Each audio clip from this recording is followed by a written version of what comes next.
Hello everyone, in this video I will show you how to enable or disable allow ad topics for personalized ads in Samsung Galaxy S24 Ultra. So before starting the video, don't forget to subscribe the channel and also press the bell icon. So first of all, open settings.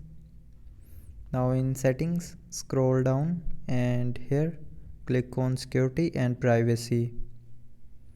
Now in security and privacy, scroll down and click on more privacy settings, and here scroll down and click on ads. Now in ads, click on ads privacy, and here in ads privacy click on add topic. Now here you will see a allow add topics button. So if you want to disable allow ad topics for personalized ads, then turn off this button. And if you want to enable allow ad topics for personalized ads, then tap on this button again to turn it on. So with this button you can enable or disable allow ad topics for personalized ads in Samsung Galaxy S24 Ultra.